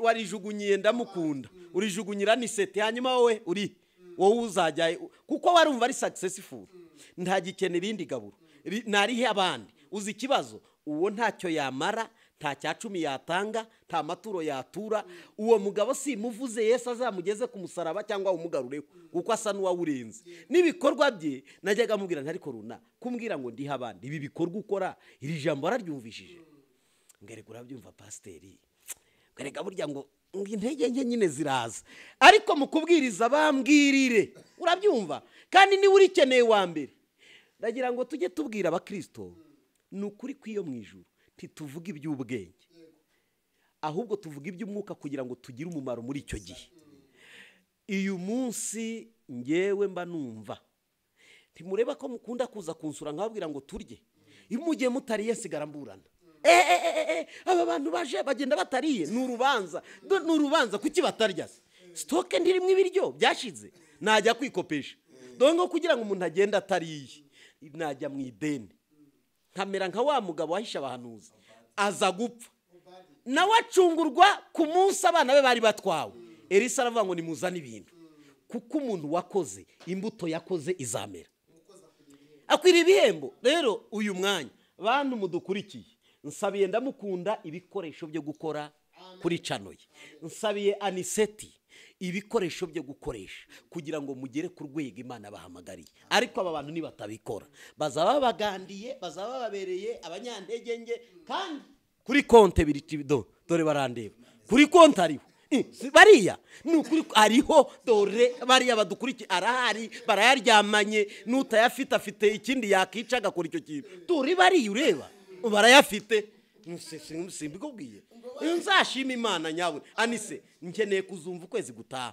aba bantu badukurikiye iki gisubizo cyabonetse maze nanjye nzakora isengesho ryo kuvuga ngo wabikoze Imana izamwibuka urubyaro rwe ruzabona umugisha ngaho ubukene bucikira ngaho ibibazo birangirira nguhete mwanyaje y'umuntu umwe yatanze 500 umugore arahukana aravuga ati uri igicucu wa mugabo ugurira korari ibyuma by'500 uzi ko tutari twishyurira umwana ishuri yewe ntabwo nshobora kubyumva aheka abana babiri yari afite ni wabarataha umugabo atashye aravuga ati ndarusenye n'ukuri kw'Imana ariko ijwi riramubwira ngo tuza mwihorere uko yagiye niko azigarura uko yagiye azigarura umugabo arasenze ajya kwinginga mwangaruriye umugore yego nyine nabikoze kubw'umwuka wera yambase nari nyafite ndayatanga ntamubajije ariko munyingingira umugore nyaboneka agaruke ndamukunda amafaranga azaboneka erega icyo natanze n'ubundi n'Imana yaduhaye umugore aturakatsindwa ubwo n'ubwenge buke nta mutima ugira umuntu udakunda abana ugakunda iby'uwo murimo ibyo byuma bagiye kujya baririmba basakuze ariko se wubuzarya iki arangije icyumweru kimwe haza umuntu yari umwenjeniyeri aramubwira ati mfite etaje ushaka kubakisha igeretse 3 uranca ngahe bizatwara angana iki yamukorera bije arangije amukubita miliyoni 100 icyo gihe aramubwira ati muri izi 100 ufashe umbwiye ko izuzuzwa na miliyoni 400 muri izi 100 nguhaye ugenda ukuremo miliyoni 20 ubanze wikenure ubukene ufite ubumare muri izo 20 nzayakura uri gukora. Umugore ntamenya amakuru ko umugabo yabonye akazi yasezeye iwabo mu gitondo aravuga ati nsubiye ku mugabo wanjye isatura gatsindwa wijyanye uti urijyanye ati mumpa amahoro ndajya mu rugo rwanjye arandi makuru namenye yazindutse mu gitondo ahasohotse arakomanga mu gitondo ati munkingurire urinde se ati ndi mama w'abana mukingure di unone se kuzindutse ati nji wanjye harumbuza akinjira ahise avuga ati zana amafaranga baguhaye zana amafaranga baguhaye wabimenye. Rero abantu badakunda gutanga bakunda igihe cyose kubona ibyinji bakabiryamaho, ariko niba mushaka kubona ibyinji ni mwige no gusohora. Umubibyi yabibye imbuto niwe ujya kubaza umurimo icyo yashyizemo. Ni mubibe mu bwami bw'Imana mukora umurimo w'Imana. Niba mushaka gutera imbere no gukira ni mwige kubiba muri aba bantu bashonje. Twambara amakoti asa neza, simvugiye kugira ngo babambike muranambaye, usanzwe tunambara. Umuntu natekereze ubutumwa igihe nahereye nakira ubutumwa bwa ndamukunda narahinduwe muri jewe. Anicet yarangaburiye numva narahindutse, ariko sege niki namaze muri ministeri akora, niki namaze. Uribuka umugabo umwe Yesu yabwiye yari umukuru yari umusirikari, ngo yari yarubakiye abigishwa niba ari sinagogi, aza kurwaza niba ari inde yarwaje, amutumyeho Yesu abanza kwanga. Baravate hafi wikanga afite indi mirimo, abigishwa babona Yesu ntashaka kujyayo. Uzi cyambere bamubwira ati dufite impamvu yatuma ujyayo, yatwubakiye sinagogi. Uzi ko atashidikanije, yahise avuga ati gahunda zari tuzisubike, okay tugende. Iyo atayubaka yari kujyayo uriya munsi. Rero abantu nibatekereza ibyo bashaka ko bazabona kugira ngo bazavuga ubuhamya, nibige kubiba mu byo bafite byose, uyu murimo ukomere. Numara gukomera nayo izabakomeza, ariko nibanga gukomeza ubwami bwayo bo bazajegajega. Gusengesha umwuka iteka. Reka twisegure ku bantu bakurikiye Umukanguzi TV ko mu kanya nyuma ya rino teraniro hari kujya kwigisha kuri Goodrich TV, ni televiziyo imwe ikorera mu gihugu cyacu cy'u Rwanda. Mbo kugera ku ntego y'ubutumwa bwiza bizagerwaho igihe cyo kugaruka kwa Kristo, ariko reka dusamarayizinge cyangwa dutange impine yo gusengesha umwuka wera iteka, hanyuma tubasengere abumvishe bazakora. Hari umuntu wabonye nigeze nakora ikiganiro nsaba ko badutera inkunga tukagura ibikoresho. Umuntu arangije arampamagara ngo harya ko wajyaga wanga kubwiriza witangisha, ibi byo bikoze kubera iki? Ngo nuko ari kuri cano yawe. Ndamubwira nti cya gihe nangaga gukora ibyo ntegetswe n'amategeko y'abantu, ariko uyu mwanya ndumva mbiharwa n'umwuka.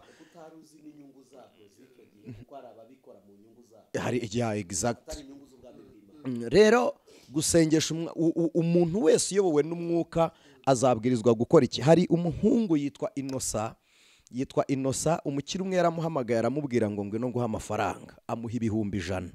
Arangije aragenda, Inosa byumva n'abantu barenga 8. Arangije aragaruka, Inosa agihabwa ayo mafaranga yahawe n'undi ko yari afite ubukwe, ahabwa n'undi amutwerera 2,400,000. Akuramo rya jana aragenda ararimusubiza, aramubwira ngo umugisha si uko wampaye, ahubwo umugisha nuko nemeye ibyo wampaye. Abantu bakunda kudukurikira ku Mukanguzi barabizi ko hari n'abatuguriye kamera turazanga. Uko nukuri, hari umusore wanguriye kamera mwihanishije icyaha yanze kukireka, arambwira ngo ibyo byihorere ngo kugira ngo utabura kamera, namwe amaboko yanduye siyo yubakira Uwiteka. Twagombaga no kubona ibindi binanyuze n'ahandi no mu nzira mbi. Uretse ko ntabwo nzatangira kwa 6 ndafite kamera, ntabwo bishoboka. Itanaguzwe nabo nanjye ubwanjye nzayigurira kandi nkomeze mbwirize.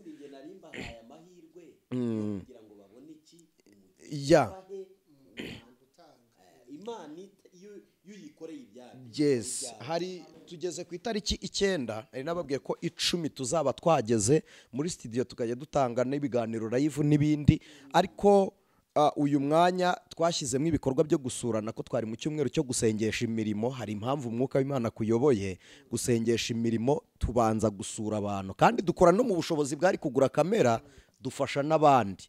Rero niyo abantu batabikora tuzabikora, kuko icyitwa sadaqatu mujariya I know ndakizi ko imirimo narayikoze no mu idini, ariko gusengesha umwuka wera twabonye ko bibanza gukorwa n'uwabyawe n'Imana, hanyuma bigirira nyungu ki umuntu wasenze kubera umwuka wera? Ntabwo ushobora kumenya gusengera mu mwuka Anicet, niko nekereza, utaramenya umwuka ni iki cyangwa umwuka wera ni cyangwa umwuka ni iki.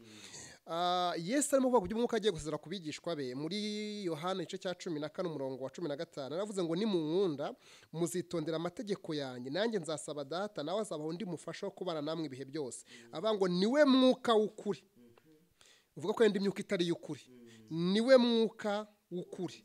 Ntibishoboka ab'isi bamuhabwa kuko batamurora kandi batamuzi, ariko mwebweho muramuzi kuko abana namwe kandi azaba muri mwe.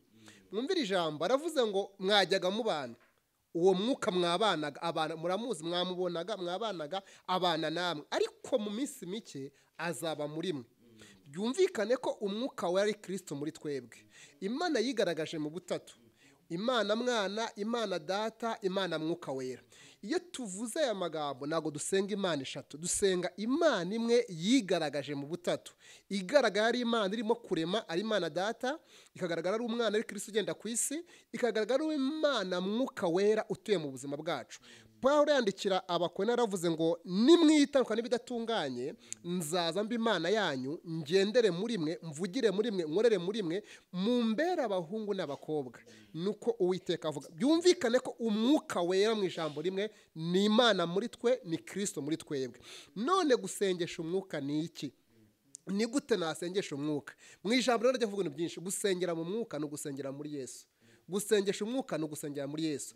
Pawulo yandikiye Abakorinto yaravuze ngo icyo muzakora cyose n'ibyo muzavuga byose muzabikorere, muzabivugire mu izina mwahawe, mushima Data wa twese kubw'uwo. Nugusenga utari inyuma y'izina rya, nugusengera muri Kristo. Igihe wageze mugasenga birakunda. Yesu aravuze ngo guhera uyu munsi icyo muzasabira mu izina ryanjye cyose Data azagikora, kugira ngo umwana yubahirizwe muri Data, ariko na Data barizwe mu mwana. Bivuga ko Kristo ni cano, ni inzira yo gusengeramo Imana ikatwumva, gusengera mu mwuka no gusengera muri Yesu. Tubikora gute rero? Uzabona umuntu arimo gusenga agasoza nta Yesu avuze, agavuga amagambo meza, akamanuka gitingaza amarumbu, samba itarumba, akayavuga neza, rimwe ashobora kuba yarayaborotse cyangwa arayahawe, agasoza nta Yesu wumvikanyemo, abasenze nabi. Dusenga Imana Data ariko tugasengera mu izina twahawe, ko ari we waducunga. Niho tunyuza amasengesho yacu. Rero gusengera mu mwuka ni ubusabane umuntu agira binyuze muri Kristo Yesu, arimo gusabana n'Imana. Amen. None nyakubahwa umushumba, ndafashijwe. aho neza wabihaje. Gusengesha umwuka, aho umuntu ntiyavugiramo bya byifuzo ko niba wasengeye muri Kristo umaze gusabana n'Imana, umuntu afite icyo yaceceka ari gusenga cyangwa byose yabivuga. Noneho icya kabiri, hari umuntu waba yamaze kunyura mu izina rya Kristo, amasengesho ye ntagere ku Mana kandi yageze muri wa mwuka. Ubundi wenda ngaruke kuri ndamukunda mu magambo avuze, twebwe turabacunguwe, ducungujwe amaraso y'igiciro y'umwana w'intama ari we Yesu Kristo yamenetse ku musaraba. Ikimenyetso cyo kutemera Yesu ni ukutamuvuga. Ubundi nushaka kubona umuntu uwo yemera, ngewe nemera umugore wanjye mu materaniro buriya nyobora ya buri munsi, sinshobora gusoza ntamuvuzeho. Yanagize n'ibibazo ntiyaje, ese ko nta wabimbajije bije biti nanjye nka, ariko kuko mukunda ntituri kumwaho, ariko nsoje ntanze raporo. Iyo ahari rero bavuga nti muze no kumubaza, hari igihe mvuga nti niba mugira ngo ibyo mbabwira ni umuturanyi wa bugufi, muze kumunyuraho mumubaza ibyo nkunda. Si ikindi gituma agaruka muri ni uko mukunda. Ikintu kiranga ukunda agaruka mu magambo uvuga. ikintu kiranga ibyo ukora cyangwa se ibyo warundukiyemo akenshi ari n'igihe bigucika udashaka no kubivuga. Niba rero Yesu atavugwa kuko Imana ni nyinshi ntitwamenye isenga yari gusenga iyo ariyo. Iyo gituma mu Mana mwibuke mu Bafilipi yaravuze ngo nta rindi zina twahawe munsi y'ijuru dukwiriye gukirizwamo, na Petero abivugaho mu byakozwe n'intumwa. Ariko na ba Pawulo nta rindi zina bavugaga Yesu wapfuye akazuka. Urupfu no kuzuka by'uwo, urupfu no kuzuka by'uwo babisubiramo, barabirepeta, barabivuga ati mutwice turavuga urupfu yarazutse ni muzima, mutwange mutugire gute, nta rindi zina tuvuga. Bakavuga ati ariko dufite amategeko ya Mose. Urabyumva? Turashaka ko ariyo muvuga, uwo Yesu ntiyemewe. N'uyu mwanya amagambo yose avuga atavugiwe muri we ararwanya Yesu, kuko nta rindi zina twe dufite. Ntidufite Imana kuyivuga cyane, dufite kuvuga Yesu kuko ari we Imana twahawe tugeza ku Mana. Donc njyeho kugira ngo mvuge Imana nsoze mvuga Imana, navuga Yesu ngasoza mvuga Yesu. Kuko uyu mwanya si byose turaza kubirebera hamwe. Uyu mwanya hari cyanditswe nagwa kikagufasha. Abakosa igice cyawo cya mbere umurongo wa 14 haravuga ngo niwe waducunguje amaraso ye, uwo ni Kristo, ngo tubone kwerwa ibyaha byacu. Niwe shusho y'Imana itaboneka, niwe mfura mu byaremwe byose, kuko muri we arimo byose byaremewe, ibiboneka n'ibitaboneka, intebe z'ubwami n'ubwami bwose n'ubutware bwose n'ubushobozi bwose, niwe wabiremye byose kandi ni nawe byaremewe. Yabanjirije byose kandi byose beshwaho nawe. Niwe mutwe w'umubiri, niwe toro kandi niwe tangiriro, niwe mfura kuzuka mu bapfuye. Umurongo nshaka rero, kuko Imana yashimye ko kuzura kwayo kose kuba muri we. Yesu ari successful. Kuvuga Yesu biraduhagije. Niba havuka andi majwi atavuga Yesu, ntabwo ari gusengera mu mwuka. Oya, ubundi iyo utavuze Yesu n'umwuka waheraho umuvuga. Utinze uri gusenga, jise gusenga hari byiciro. Nge nabaye mu madini menshi, turaziranye cyane. Mushumba namukuriye ku birenge kuva, turaziranye cyane. Nabaye mu madini menshi, turinda dusoza nta Yesu, haba muri mwidini ya Islamu, haba uretse ko nta yandi nagiyemo yandi atavuga Kristo, ariko tuzi na yandi. Hari n'izindi zavutse hano basigaye bafite iz'Abahinde zirahari. Ya no mu Rwanda. Ariko ikintu gikomeye zose zitwa Imana. Noneho icyo nshaka kuvuga aho ngaho, Yesu niwe nzira kandi niwe kuri, ni nawe bugingo. Ubugingo bivuga ubuzima. Bivuga ubuzima. Imana ishimwe. Amen. Yesu niwe buzima, mu ijambo rimwe. Bivuze ko kugira ngo umuntu asengeshe umwuka agomba kuba ari muri Kristo. Amen. Agomba kuba yarinjiyemo, yaravutse ubwa kabiri. Noneho niba gusengesha umwuka ari ukuba warabyawe ubwa kabiri ugasengera muri Kristo, nta n'icyo tudafite kuko byose biri muri twebwe dufite byose. Njya mbwira navuga ngo ibyo dufite ibyo dufite biruta ibyo twahabwa.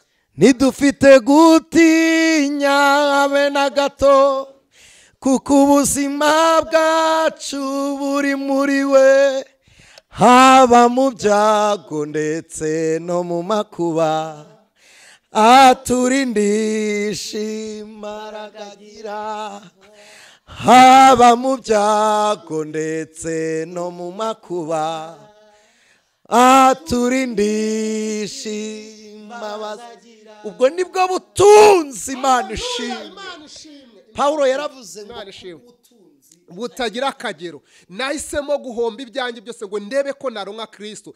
Ikiza kubwira ko umuntu yanavutse yemera guhomba, yemera gusiga, yemera kurekura. Igiciro cy'ibyo wakiriye kiguhesha kugira ibyo uhomba kugira ngo ugire ibyo wakira. Yesu yaciye umugani muri Matayo 13:44 yaravuze ngo ubwami bw'Imana bumeze nk'izahabu nziza zahishwe mu murima, ngo umuntu azigwara zitwikira, ngo umunezero umutera kugurisha ibyo yaratunze byose kugira ngo agure umurima. Iyo uhuye n'ubutunzi bwitwa Kristo ugahwana, uragurisha warangiza ukabona ubwo buzima bushya. Agaciro k'agakiza gatumba yagasumba ibintu byose. Ubundi agakiza karemereye kuruta byose byaturemera. Amen. Amen. Amen. Amen. Amen. Kwanga gukorera Imana nuko hari ibindi baguranye gukorera Imana. Anise, niba ari igikorwa kizaryoha, niba hari imirimo izabaho muri departement zitandukanye, gukorera Imana ni ibintu biryoshye. Uzi uko bimeze? Ni ukuvuga ngo ni umurimo uticuzwa, utatera fatigue, utananiza, utabamo wicuza, kuko iyo ukoreye Imana by'ukuri uraruhuka muri wowe. Nicyo gituma ubona iyo tuvuze gutanga biremerera abizera bamwe. Uzi impamvu? Nuko burya muri bo umuntu ushobora gutanga mu murimo w'Imana cyangwa gukorera Imana urwego runaka akumva aremerewe, ntabwo ntekereza ko ari umwizera. Yesu yavuze ijambo aravuga ngo kunywera si biruhije, n'umutwe ntabwo uremereye. None kuki bakubwira gukorera Imana ukumva isuremererwa? ameze nka wa mutunzi. Muribuka umuntu Yesu yabwiye ngo harya mubwira amategeko, aramubwira ati narayubahirije. niwe wenyine mu bantu nabonye waje imbere ya Yesu ataho asubirayo ntacyo agize. Tujya tuvuga ngo ntawaje imbere yawe, uri yagiye ntacyo abonye. Dore rero ikintu gitangaje, amategeko yose yavugaga ko yayubahirije, kandi Yesu ntabwo yavuze ngo urabeshye. Yaravuze, aranishima, aravanga ibyo uvuze ni ukuri, ariko usigaje kimwe, genda ugurisha. Tukoresheje rya jambo ngo ugurisha, amubwiye kugurisha ngo abihe abakene ze bagende. Yahise ahonga. kandi iki kintu kugurisha si uko atarakizi, ntabwo cyari inzaduka kubwe, ko bari bazi amateka n'ibitabo by'imizingo, bari bazi uko Elisa yasize anabazi ikimasa, bazi uko Aburahamu yatanze umwana, bazi uko Nowa yanze kujya 20 ari kubaza, byose bari babizi, ariko we yumva ntiyabikora. Dore yahise ahonga mu maso. Kimwe kizakubwira abizera ba fake n'abizera b'ukuri. Iyo uvuze gukora, abizera b'ukuri babona uwo munsi, kuko buriya kimwe kigaragaza ko umuntu akunda aratanga. Nza kuza kugira akantu mvuga ku kintu cyo gutanga, wenda kwa ngo nazo kubyumva neza, bahaze kubyumva ariko dushaka ko babyumva cyangwa ko Umwuka yababwira, ariko nibahinduka imbata z'imirimo y'Imana aho guhinduka imbata ya Kristo. Kwa yuko ashobora kubyitiranya akavuga ati ubwo gutanga bigiye kumesha umugisha, agahinduka imbata yo gutanga bikazana umugisha mu ifatika, ariko nabi imbata ya Kristo, muri make nakizwe nahure n'Imana. We akavuga ngo ubwo nakoze, Shumba yigeze yabivuga ko watanga ukagira umugisha, ariko iby'ubwami bw'ubugingo utarakize. Nabivuzeho ko ari abantu bari imbata z'umurimo w'Imana, akaba ari imbata ya mikoro. Ubwo ni muri korari Imana yari mikoro, ari imbata y'uruhimbi yashaka kubwiza ariko adashaka gukizwa. Mbese Imana ikaba gukora, kandi mbere y'uko umuntu akora agombye kubanza kuba. Icyo mvuze uracyumvisha?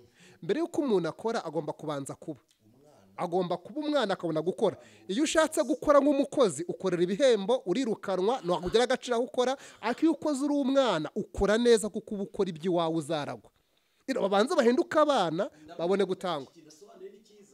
Iki ni ikintu gikomeye. Yego, kubera ko murabizi turi abapandikote. Ntimubizi ko turi abapandikote? Abapandikote bene wacu badukurikiye, hari ibintu bibiri. Igihe navukiye muri Pantekote muri 2000, niho nahakiri agakiza. Mbaye umushumba w'irindi torero muri 2015, urumva imyaka 15, kandi nabaye mu rya Kigali mba no mu ryo mu cyaro. Ndonke itorero rya deperi ry'icyaro ndarizi, n'iry'umujyi ndarizi. Niba ari ikintu ubona ko abantu basa n'abari batarigishijwe iwacu, ni ugukora mu bikorwa. Ni nayo mpamvu n'uyu munsi nshimira itorero uyu munsi sigaye ndeba deperi ifite amarido ku ruhimbi. Iyo kumva nuzuye umwuka wera nk'abana, ariko mana, itorero ryacu risigaye naryo ridekora urusengero rukabamwe amarido ya miliyoni. Mbere ntibyabagaho. Niko Anise, kuri iyo utuyeyo amarido ntaje ejo bundi. Uzi ikibazo? Kurimbisha inzu y'Imana ni byiza. Urakoze cyane. Ibyo ni inzaduka. Uzi ikibazo? Nuko gutanga bitavuzweho cyane ngo nabyo byigishwe nk'uko bigisha agakiza. None umuntu agasa n'uwubakiye ku ishyiga rimwe. Inkono itekewe ku ishyiga rimwe ntishye, amashyiga ni 3 yanagwa. Dore amashyiga ni 3. Icya mbere ni ugukizwa, icya kabiri ni imigisha yo mu gakiza irimo no gukorera Imana, gatatu tukibutswa ko inatari iwacu. Ayo mashyiga agomba guhagarara mu rusengero. ukamenya ngo wowe ninkizwa nzabona umugisha wo mu gakiza biciye mu iyihe nzira. Imana izampa umugisha ufatika biciye mu iyihe nzira umaze gukizwa. Gatatu, nawubona ntawubona ino si iwacu. Atatu, ukabimenya. None abizera bacu rero bakunda muvuge ko rwose tugomba gukizwa nibyo, ariko gukizwa kudafite imirimo, kwizera kudafite imirimo, ndaguhinyura. Rero uyu mwanya ngende mu macaci. It the same ko church zose ni church. Reka mbivuge mu rurimi bumva bataza kugira ngo ni mu ADPR. Ariko n'ubundi ndi nawe. Ariko mu by'ukuri reka mvuge nk'umuntu uyoboye itorero ritari ADPR. Iri torero ryacu ribamwe ibibazo byinshi. Abashumba badakizwa babamo, abavuga butumwa badakizwa babamo, kandi aho hose turabisangiye. Ntabwo tugiye kudetaye ibyo. Dufite abakristo badakizwa no muri ADPR babamo. Ariko niba ari ikintu arasanze kuri bamwe bavuye hanze, bavuye za Uganda n'ahandi bagiye bava mu bihugu bitari bimwe, bafite imico yo kutambara neza, bafite n'imico ubwo mbivuze nabimanuka.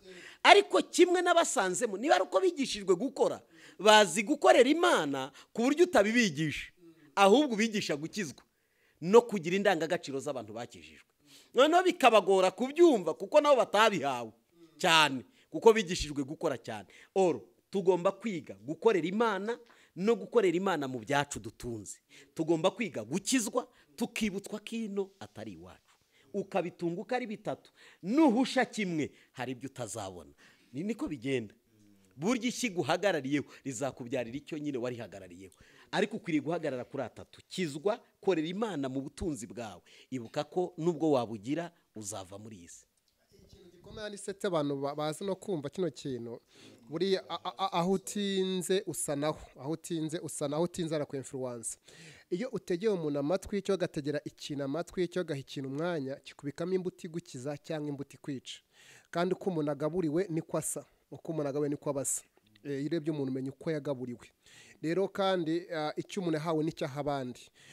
Dushingiye kuri mushumba yavugaga, ubwo buzima abantu bakiriye bakakora mu babyeyi ariko bazima. Dufite ababyeyi, umubyeyi akaba atarahawe uburere kandi asabwa gutanga uburere, ndavuga mu mwuka.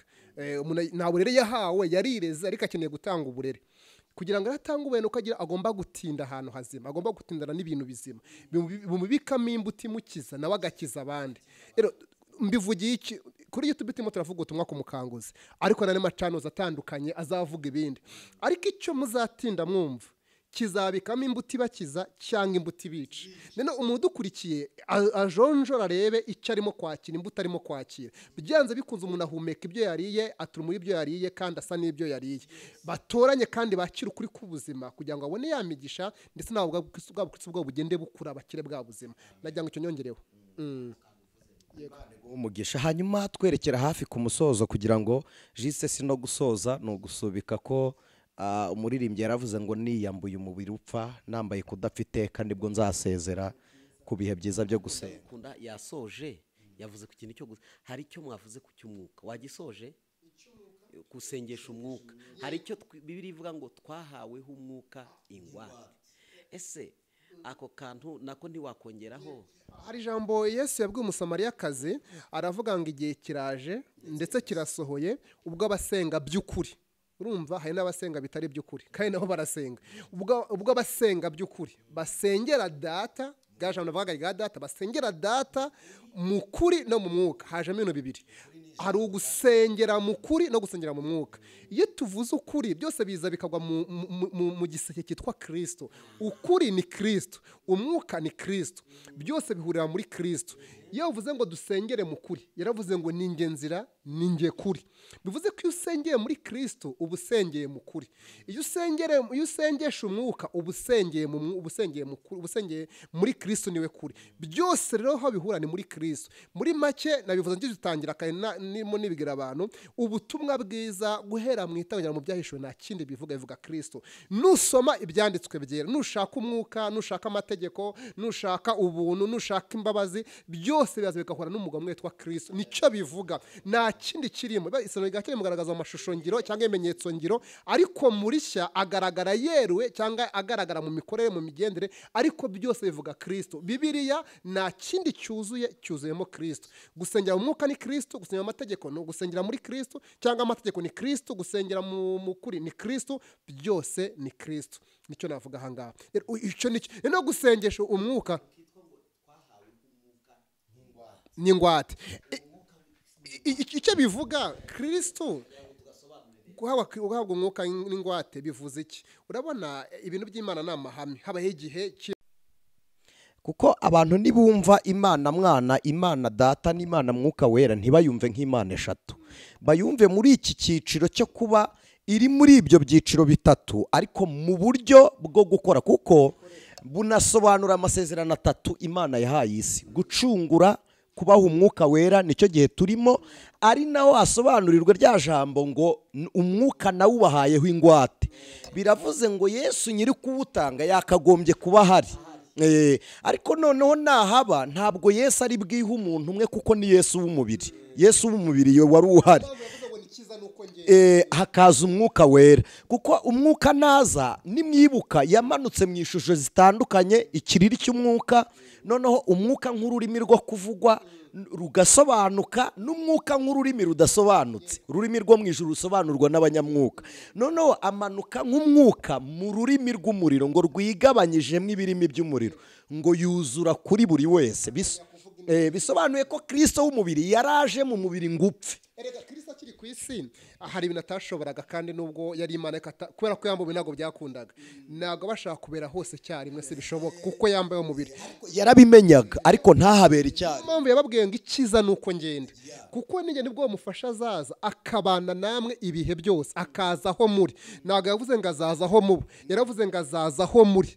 Bivuze kuri muri toilette, uri muri dushe, utwaye imodoka, utetse, uri muri biro, umwuka wa muri kumwe yerekana uwo musaruro. Bikaba cya kimenyetso cya Kristo muri twebwe kiba ku buzima bwacu aho turi hose hatandukanye. Nicyo wasobanuraga. Ari nayo mpamvu kuba ari ingwate asimbuye wa mugani kutabera hose icyarimwe, no kuba ari ingwate biravuze ngo aho mushumba azajya nzaba mpari. No ndamukunda agiye azaba umwuka ahari. Kandi noneho umuntu watanze ingwate mu banka ashaka credit, ntabwo ntibaza kumufunga igihe ingwate iriyo. Biravuze ngo hari aho mwakajyanwe, ariko nasize y'ingwate. Mwebwe nimutekane, ingwate iriyo. Kandi ikindi kintu nkunda rero, ingwate igomba kuba ifite agaciro kuruta iby'isimbura. Imana ishimwe. Noneho bigiye byasobanuka, uyu mwuka wera arafite imbaraga kurenza uko tubitekereza. Imana ibaha umugisha. Reka dusoze tubashimira. Imana ibaha umugisha, kandi ndabinginze, aha ni iwanyu nk'uko nanjye iwanyu ari iwacu ku Mukanguzi TV. Imana ibaha umugisha. Reka dusabe mushumba muri samari mu nkuru cyangwa na message yumva yaba agiye gutambutsa ayitambutse. Urakoze, reka mfate kuri mikoro nta kibazo. Ishimye Imana ku bwacu no ku bw'abadukurikiye. Mbonereho gushimira ndamukunda. Ndamukunda, Imana ijye iguha umugisha. Mbonereho gushimira aba bantu bagiye kugira icyo bakora kugira ngo ubwami bw'Imana bukore.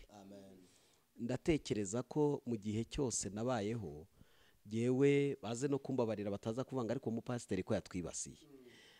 Nahamagawe kera numva nagira ibyo nkora mu murimo, ku buryo ntateguraga kuvuga ubutumwa, sinigeze nanabisengera, sinumvaga nanafata mikoro. Numvaga igihe cyose najya mu rusengero nkareba ikibura, nkajya kuvuga ati iki kintu nabonye kitameze neza, mwakimbaye nkagikora.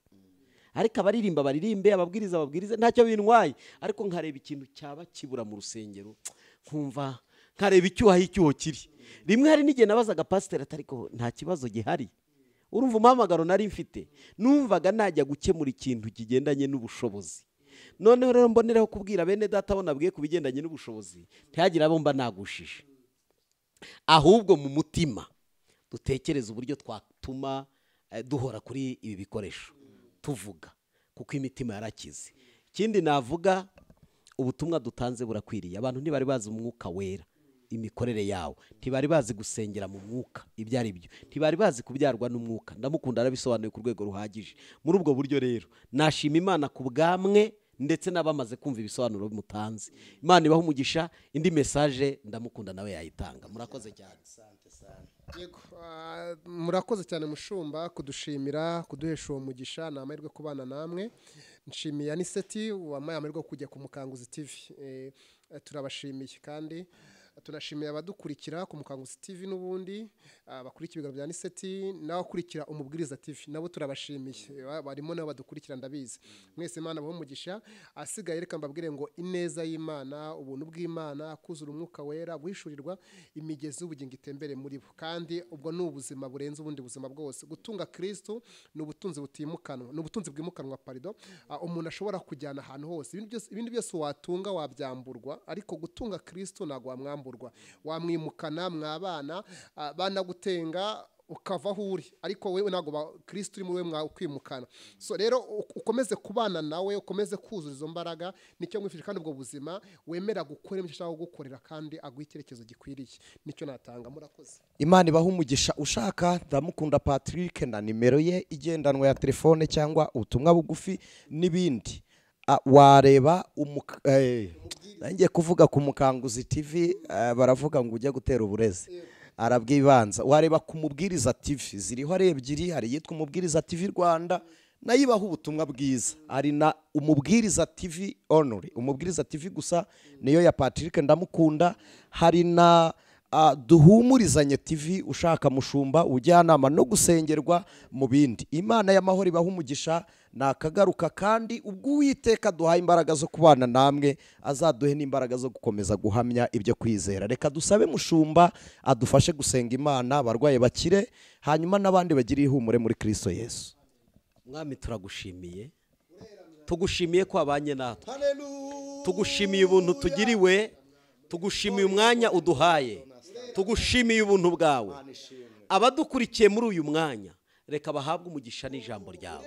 Ijambo ryawe ni isoko y'umugisha, abaryumva bakaryizera rijya riba nk'imigezi idudubiza mu mitima yabo. Maze unyemerere muri uyu mwanya, ubwo bafashe uwo mwanya bakumva, reka uhaze ibyiza, iri jambo ribahembure, iri jambo ribafashe, ubugingo bwabo buhembuke mu izina rya Kristo Yesu. Imbaraga ziva mu ijuru zikomeze kubatwikiraho bari hose. Ukiza abarwayi barimo, usenye ibyaha, kuko urufatiro rw'ibyaha ni ukurimbuka. Kandi iyo umuntu yinjiye mu nzira yo kurimbuka aba atangiye inzira mbi mu buzima bwe. Dukunda kwigisha tukavuga ngo dukwiriye gukizwa rwose, kandi uko niko kuri. Nyemerere buri muntu wese utari wakizwa amenye ko Yesu ari we gakiza, atangire yitoze kugenda mugana. Mu minsi izaza tuzabone benshi bakizwa bahinduka, kandi abandi bamaze gukizwa ubakomereze mu buntu bwawe. Kiruta byose dukora imirimo kugira ngo turusheho kubaka ubwami hano, turusheho gusa nuko natwe twifuza gusa neza. Urakoze kuko zibirenze ibyo dusabye mu izina rya Kristo Yesu, amen. Imana yo mahoro ibaha umugisha mu izina rya Yesu.